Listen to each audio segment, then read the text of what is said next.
montre moi le matériel que je vais utiliser. En tissu extérieur, je vais utiliser ça.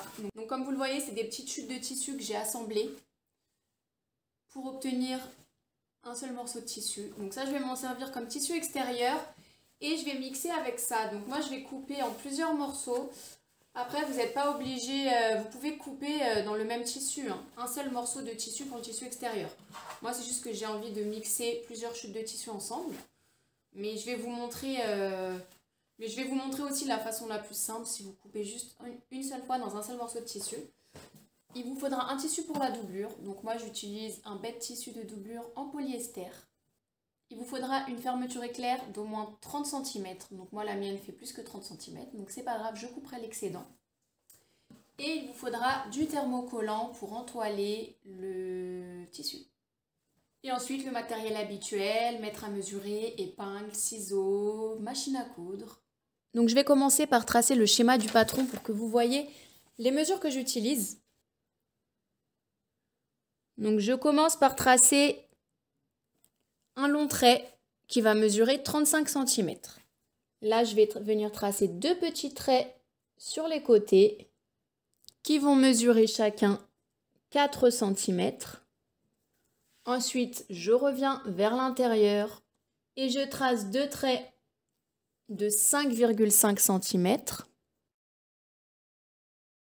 Sur ce trait-là, je vais mesurer le milieu de 35 cm. Donc le milieu se trouve à 17,5 cm. Donc en mesurant de là à là, je devrais obtenir 17,5 cm. Je trace un repère au milieu et à partir de ce repère, je vais mesurer 17 cm. À 17 cm, je marque un repère. Et le but, ça va être de rejoindre ce repère ici et ce repère ici en traçant une courbe. Donc on va essayer de faire une jolie courbe, il faut que ce soit symétrique. Donc ce qu'on peut faire, c'est qu'on trace une courbe seulement d'un côté.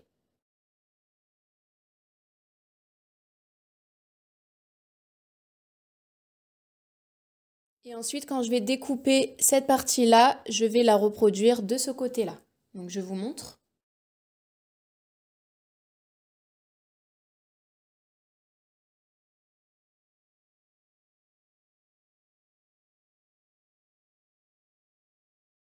Et là, je viens plier au milieu. Comme ça, je peux tracer ma courbe ici de manière totalement symétrique. Hop.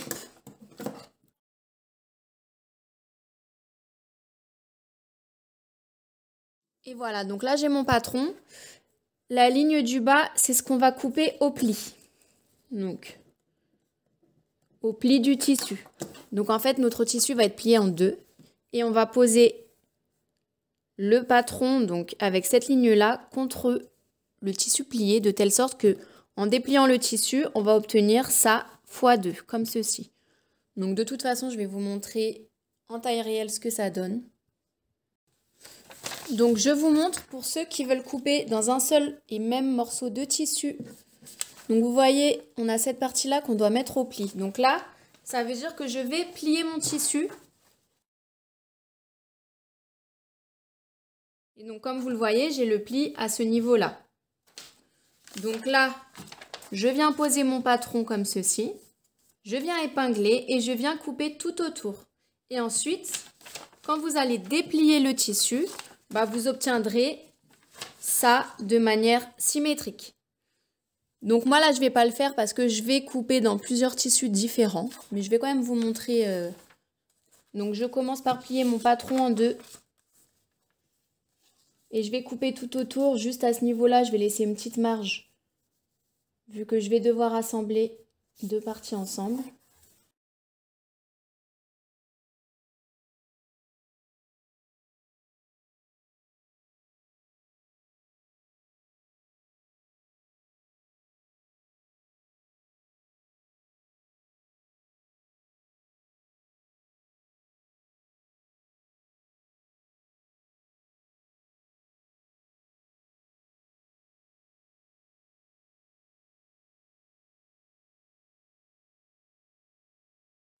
Et je vais couper de nouveau ces empiècements dans mon autre tissu extérieur.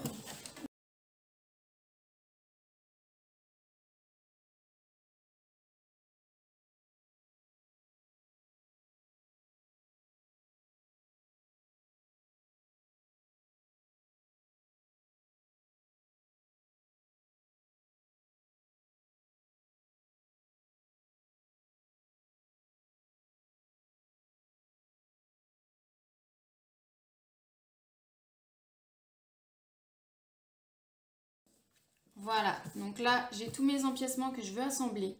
Donc je vais commencer par repasser mes empiècements parce qu'ils sont froissés. Et ensuite, là je vais venir placer endroit contre endroit ici. Et là je vais faire une couture tout le long à 5 mm du bord. Et pareil ici. Hop, et je couds tout le long, tac, tac, tac, tac, tac, tac.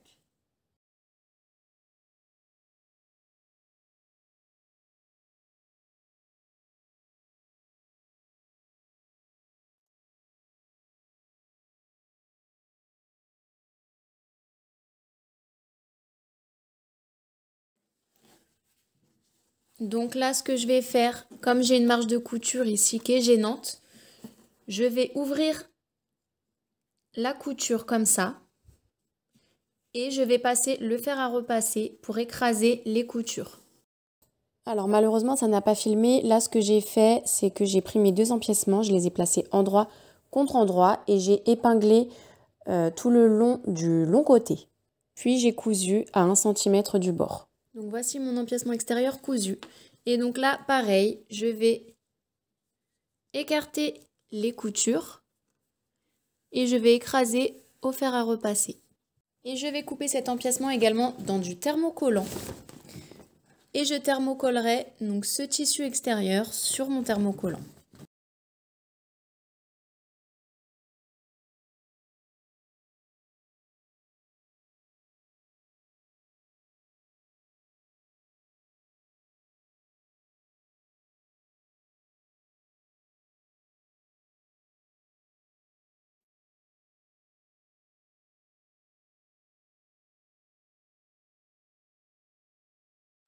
Voilà, donc j'ai thermocollé mon tissu extérieur.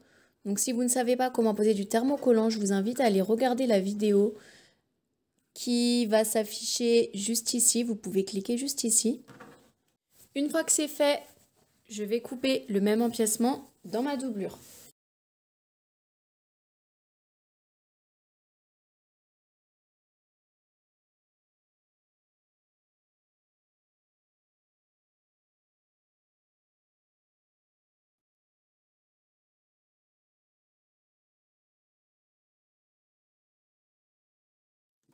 Donc il va falloir qu'on coupe deux rectangles qui vont faire la taille de notre fermeture éclair en longueur et en largeur 4 cm. Donc il nous faut deux rectangles qui viendront se placer de chaque côté de la fermeture éclair. Donc on va couper donc 2 fois dans le tissu extérieur, 2 fois dans la doublure et 2 fois dans le thermocollant. Donc comme ma fermeture est un peu grande, je vais quand même couper de la même taille que ma fermeture éclair, mais il y aura sûrement du surplus que j'enlèverai à la fin, au moment de l'assemblage du sac.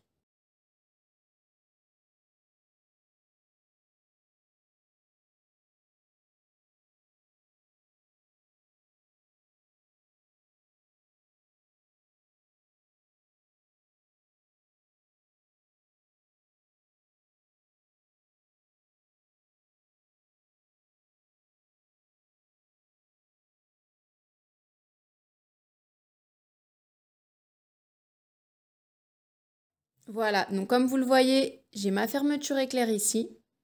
Là, j'ai mes deux rectangles de tissu extérieur, donc qui font la même taille que la fermeture éclair et qui font 4 cm de large. Là, j'ai mes deux rectangles de doublure, toujours aux mêmes dimensions. Et mes deux rectangles de thermocollant, toujours aux mêmes dimensions. Donc là, ce que je vais faire, c'est que je vais thermocoller mes rectangles de tissu extérieur. Je viens prendre ma fermeture éclair avec mes deux rectangles qui ont été thermocollés. Je viens poser ma fermeture éclair endroit contre endroit sur le rectangle. Donc là, je la retourne comme ceci et je viens la poser le long du rectangle. Et là, je vais épingler et coudre tout le long, le plus près possible du zip.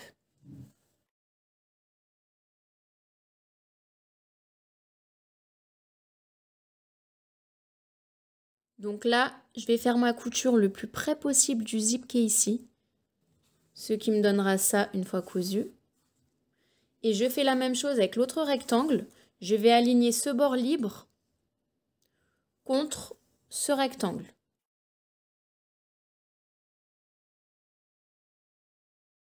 J'aligne bien les deux bords.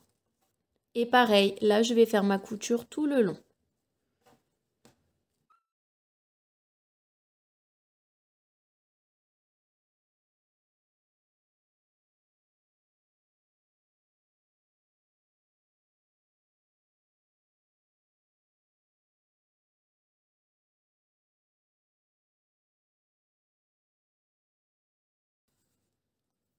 Voilà ce que ça donne une fois cousu.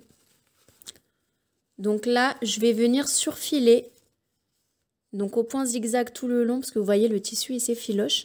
Et une fois que ça sera surfilé, je vais rabattre les marges, sinon vous voyez ça va tout le temps se coincer dans la fermeture. Je vais les rabattre de chaque côté et je vais faire une surpiqûre.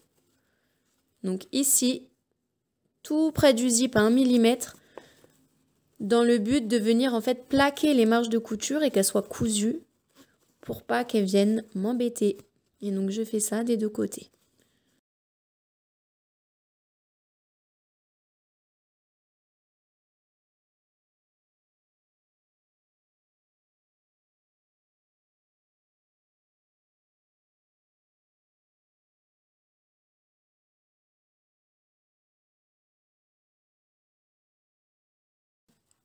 Je reprends donc cet empiècement et le zip qu'on vient de faire. Donc je vais retourner le zip.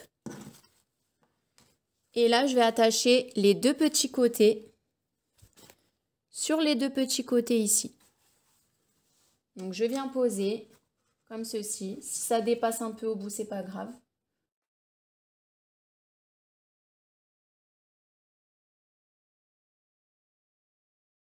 Et là, je vais venir faire une couture à 1 cm du bord ici. Et je couperai l'excédent qui est en trop. Et pareil de ce côté-là.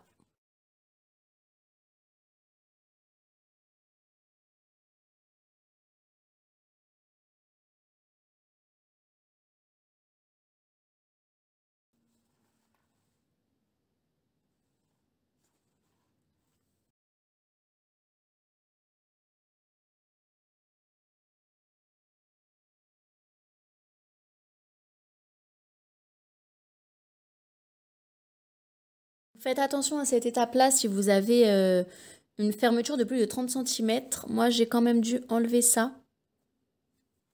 Donc maintenant que j'ai cousu sur les deux petits côtés, là, je vais, pareil que tout à l'heure, basculer la marge de couture ici. Je vais la plaquer. Et là, je vais faire une surpiqûre 3 à 4 mm du bord.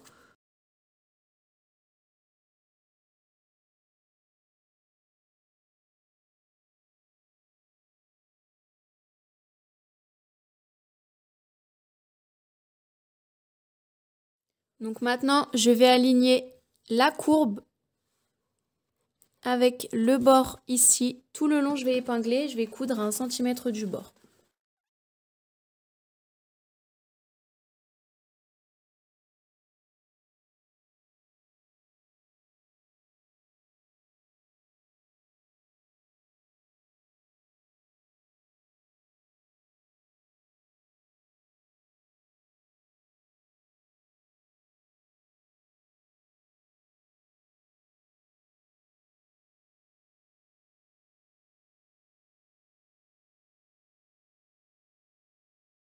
Donc là, on va faire la couture tout le long à 1 cm du bord.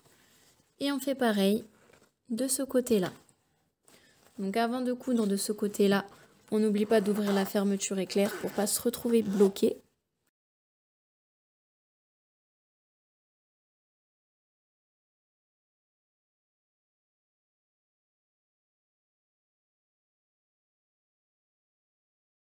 Donc en gros, une fois épinglé, voilà ce que ça donne. Et là, je vais venir coudre du coup sur mes deux côtés.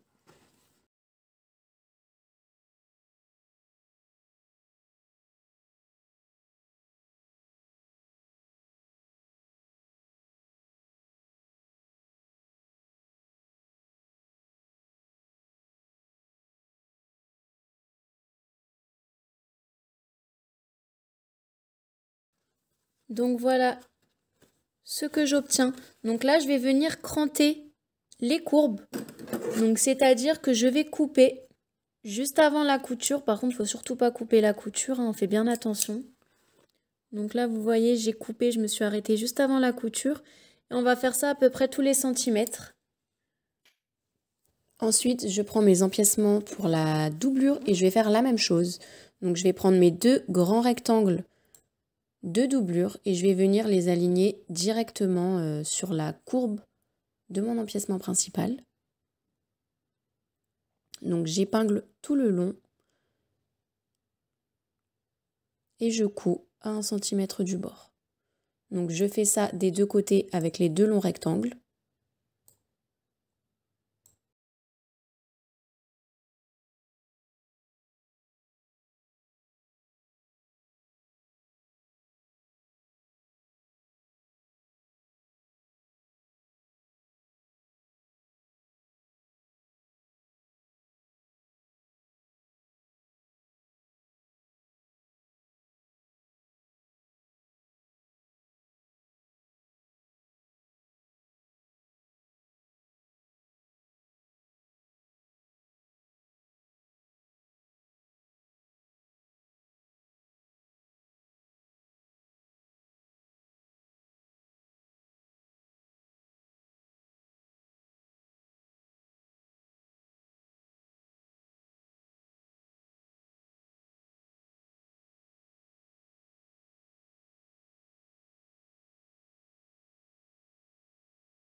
À ce niveau-là, je fais ma surpiqûre comme pour tout à l'heure avec le tissu extérieur. Je viens prendre ma pochette extérieure que je vais retourner à l'endroit.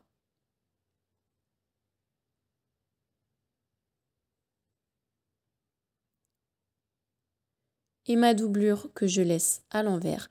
Je viens placer ma doublure à l'intérieur de ma pochette extérieure.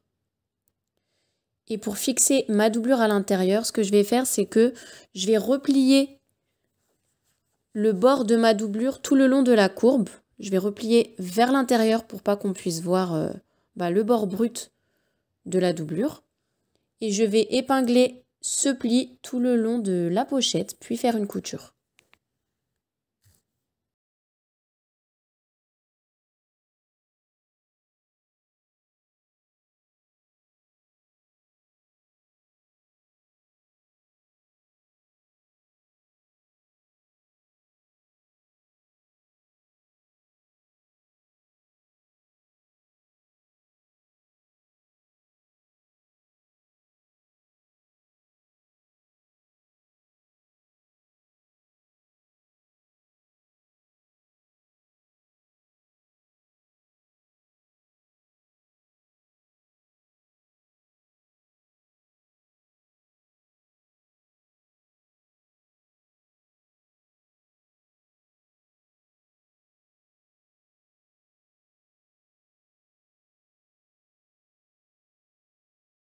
Donc là, au niveau de la couture à l'intérieur, voilà ce que ça donne. Donc vous voyez, c'est bien cousu.